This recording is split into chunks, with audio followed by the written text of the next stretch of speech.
Okay, never mind the poofy hair. Um, I was looking for something to do a YouTube video about, add to my YouTube channel, and I have been involved in a few discussions online with various threads and various groups. Basically, a lot of classic space being talked about. And I looked up on my shelf, and I realized that one thing I had been meaning to talk about is um, sets like this set that and this set, classic space sets that are not built exactly as the instructions that were provided in the box detailed. So, and why I changed it. Some are from necessity. Some I didn't realize when I was a kid and first built it. The instructions were not exactly as I should have built it. I built it differently, and that's how I remember it. And so that's why I kept on building it going forward. So I'll just start off with that. So this is the very first space that I ever got. I got it in 1978. Got it for Christmas of '78. As the 918. Um, and I don't know if this is my original. I think my original is in the box and storage for my space layouts that I do at shows. But this is one of them that I've rebuilt, obviously. I have a few. It's an easy set to build. This part is pretty rare, the 4x6 trans yellow plate, pretty rare. But other than that, this big logo, mine's a little scratched, but whatever.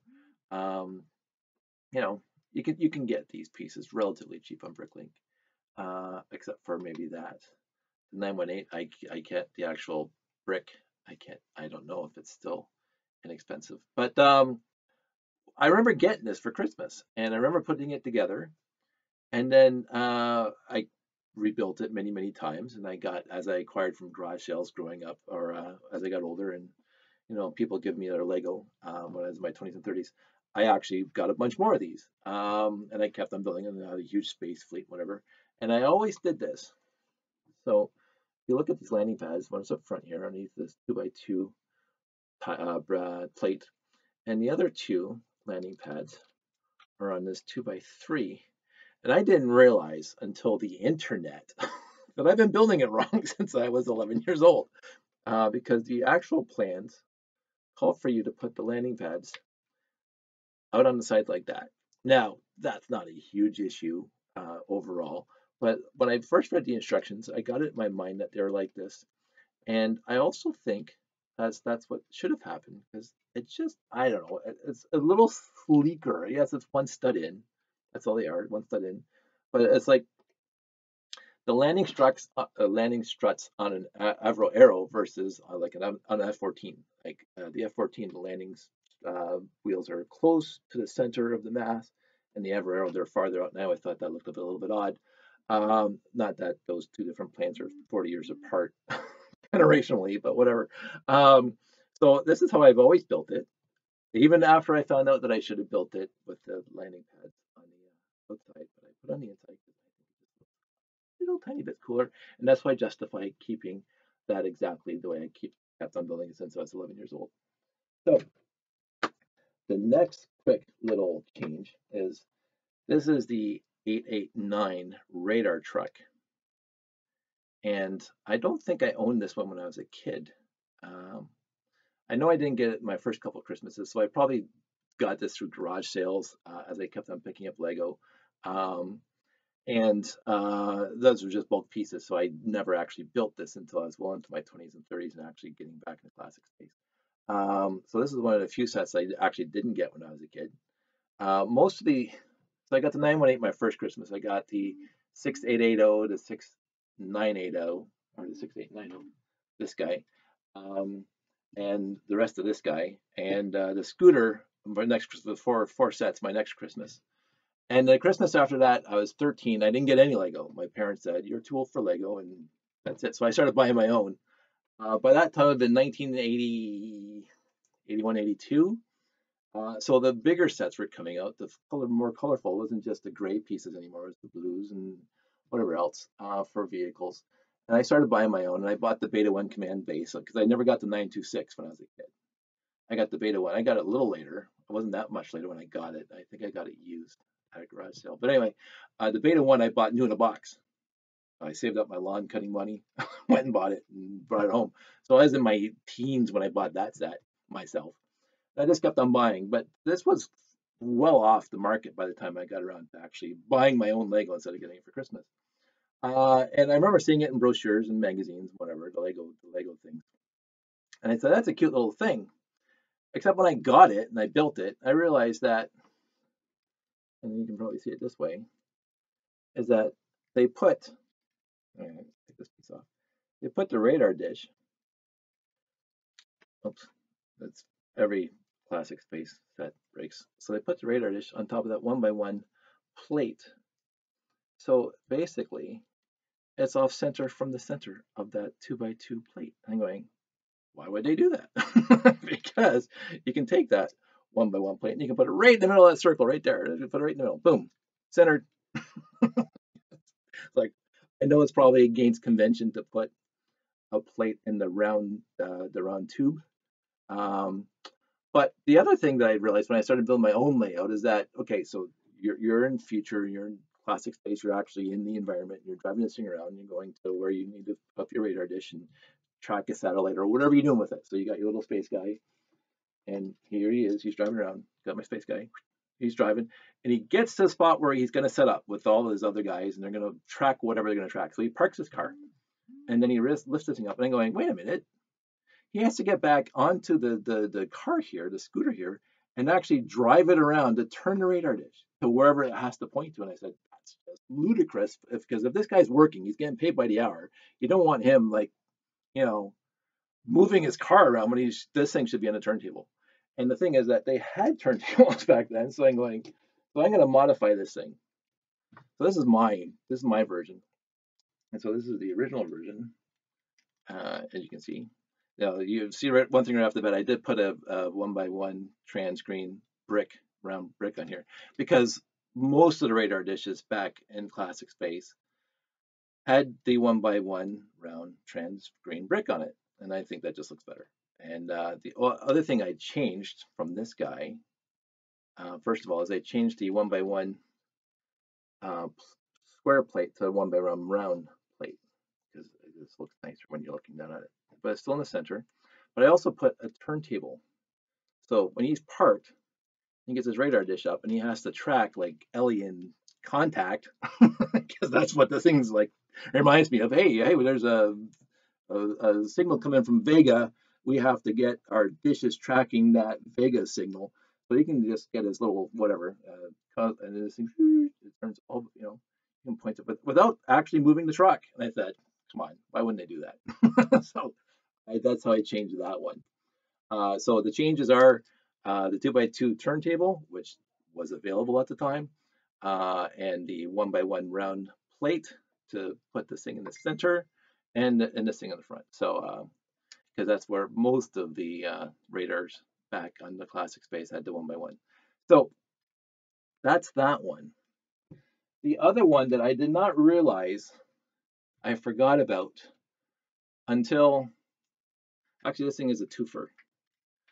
Again, one of them is the fact that I put this guy, the black piece, close to the center, because I think the instructions have it way in the end there, if I remember correctly. Again, I didn't look up the instructions, I probably should have, but this is, I remember vaguely in my 20 or 30 years of this, 30 years, that this piece is one stud forward. I put it back because, again, more compact than the landing gear, looks better to me. I don't know what that is. I love the Avro, don't get me wrong, it's like the best plane ever made, especially since it was Canadian. But when the landing struts came down, I'm going, that's way out in the wings, and most fighters or bombers or whatever, the landing struts are more compact or whatever. It's just something that didn't work with the eye. So this piece, I put one back, and I think I did that my first time I did the instructions, put it together, and it stayed that way even after I knew there should be one stud further. I said, screw it. It still does exactly the same thing, still parks inside, blah, blah, blah. What I didn't realize until I was talking to Jamie, who owns the Brick Shack in Grimsby now, really good guy. He doesn't sponsor me, and I don't want any sponsors, but he owns the Brick Shack. He sells Lego. not today because we're all underneath COVID, but go there, right downtown. You can't miss it. Big Lego store. Um, he got this in one of his acquirements. He acquired it from somebody. And he was putting it together, and I go, "You got it wrong, Jamie. There's supposed to be two trans green on top, not trans red." He goes, "Are you sure?" And I go, "I've always had trans green on top my entire life." He goes, "Well, I went online and the instruction says two trans red." I go, "Really?" No idea. I mean, this is 40 years, right? I had no idea. Couldn't. So I actually went home and I tried to figure out why this vehicle of mine, that's been around, had two trans red on the front when I know that those are supposed to be trans green. And I said, I have a vague recollection that I got both these sets on the same Christmas. It's Christmas of 79, 80, around there. And I remember I got this guy the year before. And this guy had green on top and red on the wings. So this guy has red on the wings, trans red. You can barely see them, but they're stuck in there. And I swapped the trans green that were in the front here with the trans red that were here. And I just assumed afterwards, I completely forgot that I did that. And so this has always been trans green up here on all my 6980s. I think they're 6980. Yeah, 6890, sorry, 6890. So this thing always had the red on the front, and this thing always had the green. And I did not realize I forgot. I completely forgot that I did that until I talked to Jamie a few weeks back, or I guess a couple months back now, because I haven't been out of the house in a while. We're all going a little stir crazy. But so that's where those come from. They're supposed to be red in the original instructions. I'm going to leave them at green. But on that specific note, the one thing that I am doing now, as I'm slowly doing this now, and people have been doing this for decades at other shows, and I just never thought about it until now, is that this is a spaceship, just like the Enterprise, just like everything else. And even the Enterprise does this. Port is red and starboard is green. so I'm putting red. Excuse me. I'm not sick. Don't think I got COVID, but I had dry throat and I haven't had too much to drink lately. So I put red on the and then green on the other side. So I'm actually converting my entire fleet now, my entire fleet of spaceships to basically nautical, red and green, red on one side, green on the other side. So this guy, at some point, will have red and then green on the other side. So I won't do this for this because these are not nautical lights. These are headlights or whatever you want to call them. So that's the one thing I did for the Galaxy Explorer, which is put back up there, is that I put the lights on the thrusters, the red and green, but the one by one red, trans red, round bricks are still both red because that's not nautical. That's not what do you call them? Blinker lights, whatever. There's an actual name, and I'm not remembering it right now. But so I got the top ones are red, and these guys are swapped for red and green. You'll see it the next time I do a layout, and I'll probably point it out. So those are just some things that I forgot, some things that I just done because I think it looks better overall. But there's some things you have to do because of necessity, and this is one of them. So this is my mobile. This thing always comes off. And again, because I'm getting flaky in my old age, space bulb. No, I guess I didn't. Doesn't matter. You guys know this one. I'm completely drawing a blank on the set number. We were just talking about it. But you can see that the top here right now does not have the original shields, the clear shields, because again, they get busted, and I only have a set of 2 or a set of 4. I can't remember now. I have 2 or 4. I know I have 2 because my radar truck that again is in the box for the show has the original ones on it.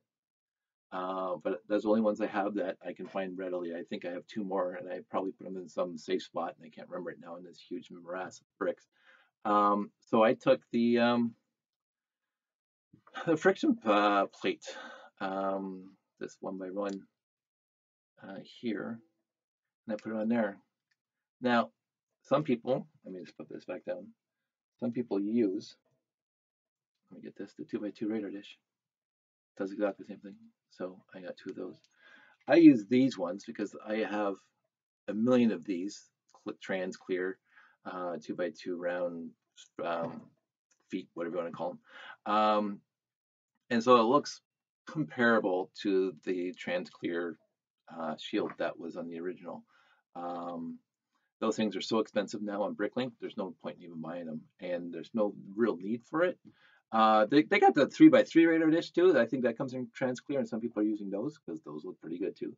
But either use these pieces or again the 2x2 radar dish trans. I just happen to use these guys for my lights inside my buildings because I think that looks cool. So I'm not wasting them on here, and I don't use these things anywhere else. So that's why I use that. So that's a necessity. Again, I have one original authentic. I don't care. One's good enough. The rest of them can look like this, and I think that's plenty cool. And when I can show this off to friends and point that out, and people say, "Hey, that's not the right one." Yes, you're right. They're not the right one. Doesn't matter to me. It still looks great. Still does everything it needs to do. So, talking too fast, talking too much, but whatever. The last one that I'm going to pull up, I think that's my last one, is this guy.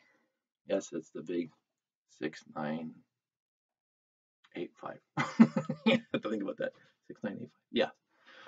6990 is the monorail. So 6985, this guy here. Now, I did a video before with my one was in the fish tank for 20 years. You can go find it. I still have that's up there. This one's parked beside it now. But this is one I brought down because even though the other one has a beautiful story behind it, this one looks better. And the only thing I did, and I remember actually, I do remember doing this, and I'll show you. So I'll have to take off the front canopy and the brick here. Is that the original set? See, I just took all that off. The original set has this 2x3 slope with the rest of them, and I didn't like that because these studs are exposed. Now, whatever you do, the studs are going to be exposed, but it depends on the coolness factor. So this is what I did. So I took this, just a 2x3, and I moved it forward one stud, so it's like that, right? And then I put this little 1x2 brick in there, and then I did this even with this set, which I just got a couple years back from a friend, and close that up. And now the profile looks better because it's not, it's not straight across. It's got this little bump out. Now I could put a tile or something on there. I'm not going to worry about that. But I just moved that one stud ahead. And I think it does look better, one stud ahead, even though these studs are exposed up here now instead of down here. I just like this slope here, and I do like the non-uniform, well, I guess it's uniform, but the non-flat up here, because that was just, you might get a 3x6 slope and put it across, like with a logo on it or something. Who would want to do that? I don't know why they didn't do that, but they got this thing down here or whatever for the logo, I guess, on this classic case set. But that's all I did for this one. The rest of it pretty stock. And those are the sets that I have together right now that I've modified from the actual initial instructions. And some, as they say, are necessity. Some I think most of them look better. And that's the only justification I have. For me, they look better this way. I can't think of anything else. So actually, let's keep this quick. Oh, it's already been 18 minutes. Sorry for wasting your time. If I come up with other ideas, I'll keep on making videos. I hope you like them. Drop me a line if you have ideas that you want me to post about, because I happen to have a lot of Lego and I can probably show off some stuff that most people haven't seen because I've been around. I've collected a lot. I'm not Gary by any stretch, or I'm not Janie either because she's got a billion bricks. But I have enough. And if you have something you want me to do a video about, give me a shout. Take care.